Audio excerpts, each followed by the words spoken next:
Hello नमस्कार दोस्तों, आपका आपके चैनल पर स्वागत है। जैसा कि आप सभी जानते होंगे, दिल्ली पुलिस के एग्ज़ाम चल रहे हैं। 27 नवंबर और 28 नवंबर के एग्ज़ाम हो चुके हैं। जो 27 नवंबर और 28 नवंबर को क्वेश्चन पूछे गए थे, वे आज मैं आपके सामने डिस्कस करने वाला हूं। और उनसे रिलेटेड जो क्वेश्चन आगे पूछे जा सकते हैं, वे भी मैं आज आपके सामने डिस्कस करूंगा। तो चलो वीडियो की शुरुआत करते हैं। अगर आप हमारे चैनल पर पहली बार आए हो तो चैनल को सब्सक्राइब कर लेना, साथ ही बेल आइकन को प्रेस कर लेना ताकि आपको लेटेस्ट वीडियो की जानकारी सबसे पहले मिल सके। तो आज का हमारा फर्स्ट क्वेश्चन है, दीन ए इलाही धर्म किसने चलाया था। इंपॉर्टेंट क्वेश्चन है ये। 28 नवंबर के एग्जाम में पूछा गया था। दीन ए इलाही धर्म चलाया था अकबर ने। इंपॉर्टेंट क्वेश्चन था। और इससे इंपॉर्टेंट क्वेश्चन ये पूछा जा सकता है कि दीन ए इलाही धर्म कब चलाया गया था। 1982 में दीन ए इलाही धर्म चलाया गया था। और पहला हिंदू जिसने दीन ए इलाही धर्म अपना स्वीकार किया था वो था बीरबल, और आखिरी हिंदू भी वही था। आपसे ये क्वेश्चन पूछा जा सकता है, पहला और आखिरी हिंदू कौन था जिसने दीन ए इलाही धर्म यानी कि स्वीकार किया था, तो वो बीरबल था। ये मैंने इससे रिलेटेड क्वेश्चन बता दिए हैं। तो चलो नेक्स्ट क्वेश्चन पर चलते हैं। सेकंड क्वेश्चन, वर्तमान में भारत के अटॉर्नी जनरल कौन है। वर्तमान में दोस्तों भारत के अटॉर्नी जनरल है के वेणुगोपाल। के वेणुगोपाल हमारे भारत के अटॉर्नी जनरल है, यानी कि महान्यायवादी है। अगर सरकार के ऊपर कोई भी केस होता है तो अटॉर्नी जनरल ही उसका सुझाव सरकार को देते हैं कि सरकार को अब क्या करना चाहिए। अगले शिफ्टों में यानी कि आने वाली शिफ्टों में आपसे ये भी पूछा जा सकता है, भारत के अटॉर्नी जनरल का अनुच्छेद क्या है। भारत के अटॉर्नी जनरल का अनुच्छेद 76 है। आपसे यह भी पूछा जा सकता है, भारत के राष्ट्रपति का अनुच्छेद क्या है। 52 है। आपसे यह भी पूछा जा सकता है, भारत के उपराष्ट्रपति का अनुच्छेद क्या है। 63 है। भारत के प्रधानमंत्री का अनुच्छेद क्या है। 74 है। आपको कैसे याद करना है, आपको भारत के राष्ट्रपति का अनुच्छेद याद करना पड़ेगा। क्या अनुच्छेद है 52, प्लस 11 कर देंगे तो 63 आ जाएगा। जो हमारे उपराष्ट्रपति का अनुच्छेद है, इसमें प्लस 11 कर देंगे तो 74 आ जाएगा, जो हमारे प्रधानमंत्री का अनुच्छेद है। और भारत के अटॉर्नी जनरल का अनुच्छेद 76 है। यह क्वेश्चन आप याद रखना। चलते हैं नेक्स्ट क्वेश्चन पर। जीएसटी कब लागू हुआ और जीएसटी का पूरा नाम बताओ। आपसे क्वेश्चन में यह पूछा गया था कि जीएसटी कब लागू हुआ। जीएसटी लागू हुआ दोस्तों 1 जुलाई 2017 को, और जीएसटी की फुल फॉर्म है गुड एंड सर्विसेज टैक्स। तो यह क्वेश्चन आपसे पूछा जा सकता है, आने वाली शिफ्टों में यह पूछा जा सकता है, जीएसटी की फुल फॉर्म बताओ। जीएसटी की फुल फॉर्म है गुड एंड सर्विसेज टैक्स। तो चलते हैं नेक्स्ट क्वेश्चन पर।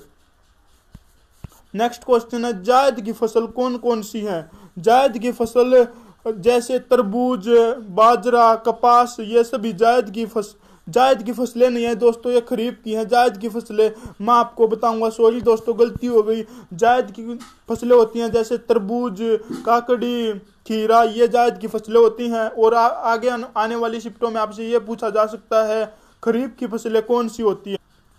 खरीफ की फसलें होती हैं दोस्तों जैसे बाजरा, कपास, जवार, ये खरीफ की फसलें होती हैं। रबी की फसलें जैसे गेहूँ, बरसियम, ये इस प्रकार की रबी की फसलें हैं। और मैं आपसे बता दूं, जायद की फसलें दोस्तों तरबूज, काकड़ी, खीरा, और रबी की फसलें गेहूँ, चना रबी की फसलें हैं। और जो खरीफ की फसलें हैं कपास, बाजरा और जवार, ये खरीफ की फसलें। चलते हैं नेक्स्ट क्वेश्चन पर।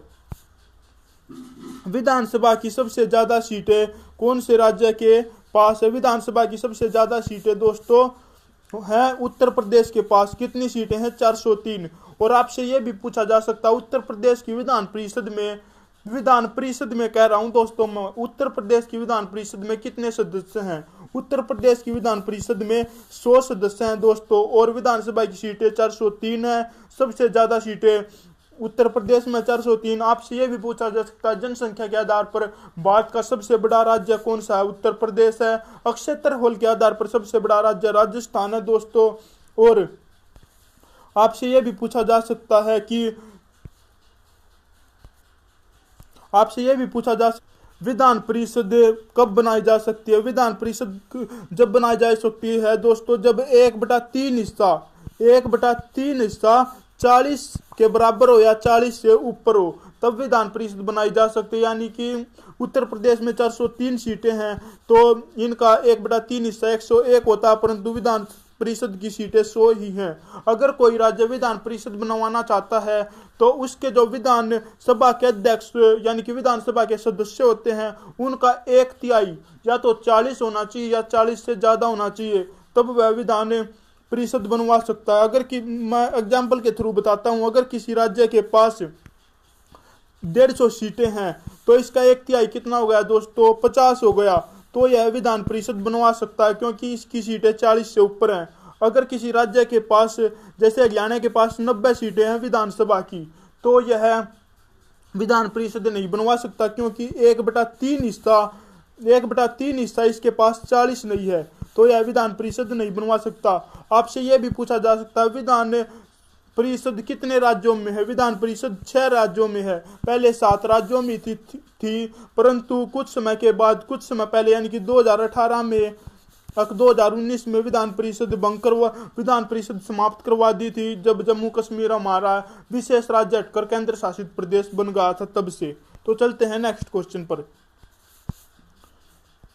नेक्स्ट क्वेश्चन, आईपीएल 2020 का संस्करण किस टीम ने जीता। इंपॉर्टेंट क्वेश्चन है दोस्तों और ये आईपीएल से क्वेश्चन पूछा जा सकता है आने वाली शिफ्टों में क्योंकि 2020 करंट अफेयर का ये क्वेश्चन है। आईपीएल 2020 संस्करण मुंबई इंडियंस ने जीता है। किसने जीता, मुंबई इंडियंस ने। 2008 फर्स्ट आईपीएल संस्करण किसने जीता था, राजस्थान रॉयल ने। किसने जीता था, राजस्थान रॉयल ने। इंपॉर्टेंट क्वेश्चन था दोस्तों, ये भी आपसे आने वाली शिफ्टों में ये पूछा जा सकता है कि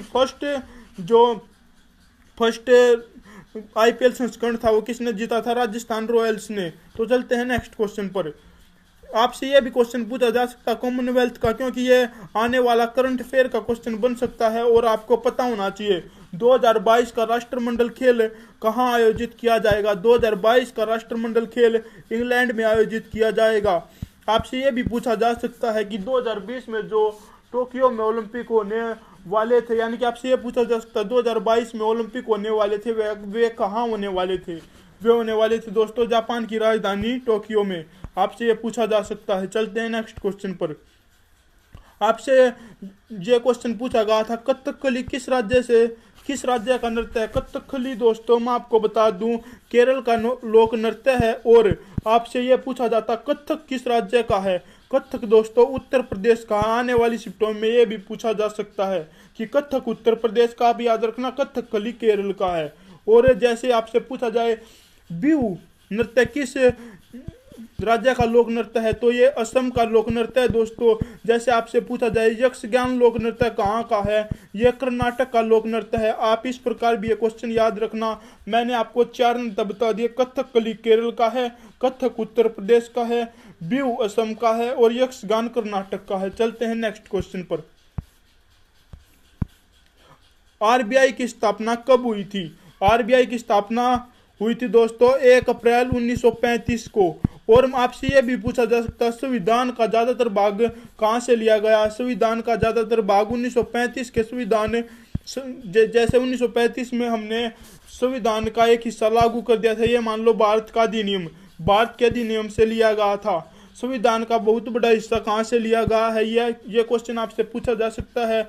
1935 के भारत अधिनियम से लिया गया है। और आरबीआई की स्थापना 1 अप्रैल 1935 को हुई थी। इंपॉर्टेंट क्वेश्चन है दोस्तों, आप याद रखना। और आपसे यह भी पूछा जा सकता है कि संविधान में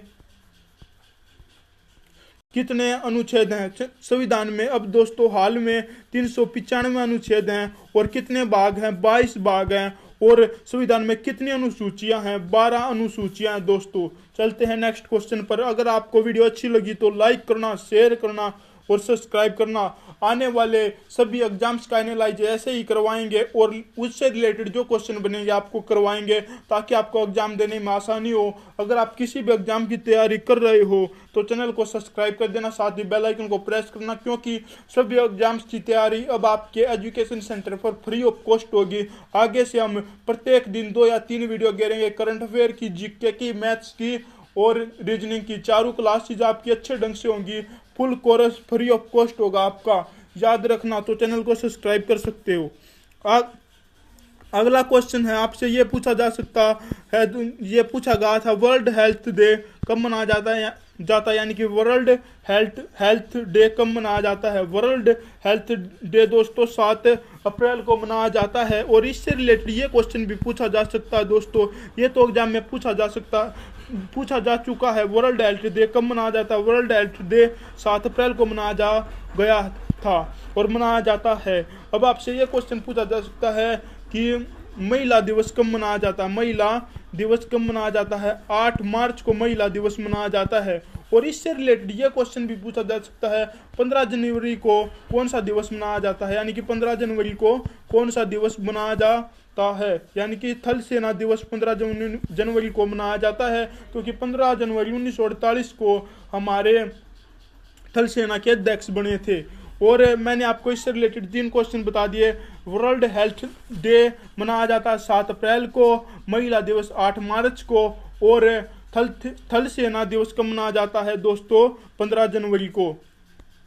तो जो ये क्वेश्चन है इनसे रिलेटेड बन रहे हैं, ये पॉइंट्स आप याद रखना क्योंकि एग्जाम में पूछे जा सकते हैं। चलते हैं नेक्स्ट क्वेश्चन पर।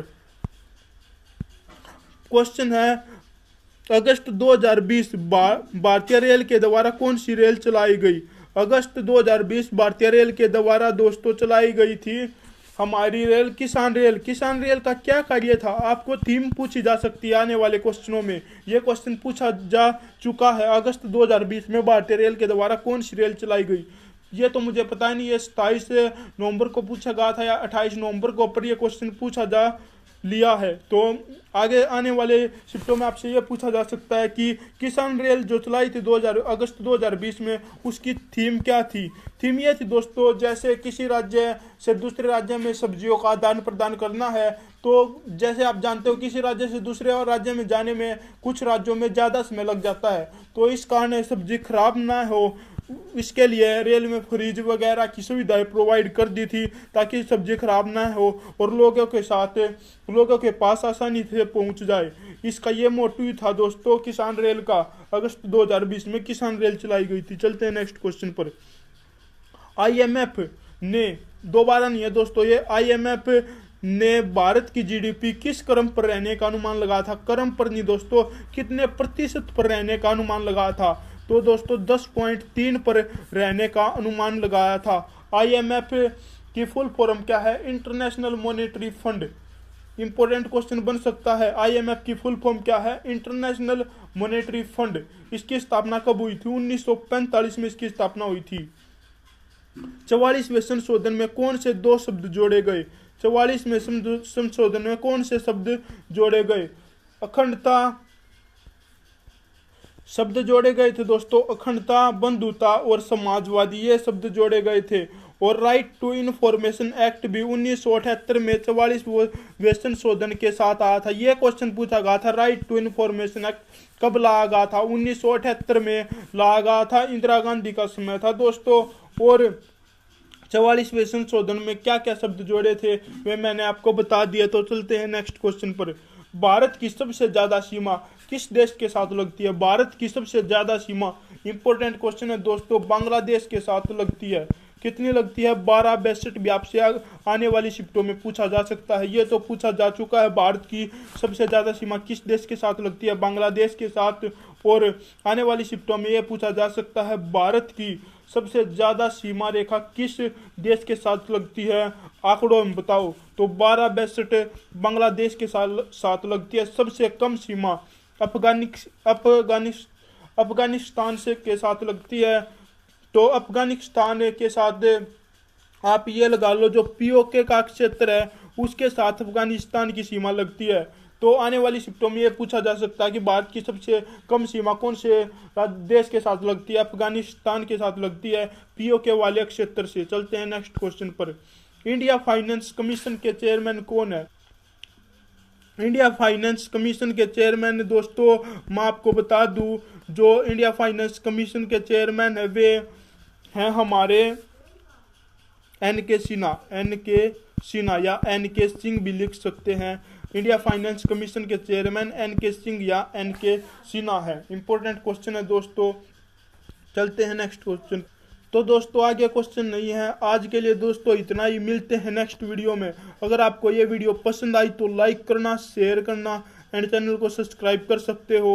आने वाली सभी वीडियोज का नोटिफिकेशन आपको मिल जाए, इसलिए आप चैनल को सब्सक्राइब कर सकते हो। वीडियो को शेयर करना। और हम आपके लिए फुल कोर्स लेके आ रहे हैं बिल्कुल फ्री ऑफ कॉस्ट। आपकी डेली 4 क्लासेज रहेंगे, रीजनिंग, मैथ, जीके और करंट अफेयर की। ये 4 क्लासेज आपकी डेली होंगी आपके अपने चैनल पर फ्री ऑफ कॉस्ट। आपको पता चल गया होगा हम आपको कैसे पढ़ाएंगे। इसी से भी अच्छे ढंग से हम आपको पढ़ाएंगे, क्योंकि हमारा जैसे जैसे एक्सपीरियंस बढ़ता जाएगा हम आपको वैसे वैसे बहुत ज़्यादा अच्छा पढ़ाने की कोशिश करेंगे। तो अपने दोस्तों में शेयर करना, लाइक करना, सब्सक्राइब करना। आज के लिए दोस्तों इतना ही, मिलते हैं नेक्स्ट वीडियो में। तो हम सभी एग्जाम्स का ऐसे ही एनालाइज करवाते हैं दोस्तों। तो आप हमारी चैनल को सब्सक्राइब कर देना एनालाइज देखने के लिए। और आपका आने वाली शिफ्टों में एग्जाम्स हो तो बेस्ट ऑफ लक। तो चलते हैं, आज के लिए बस इतना ही।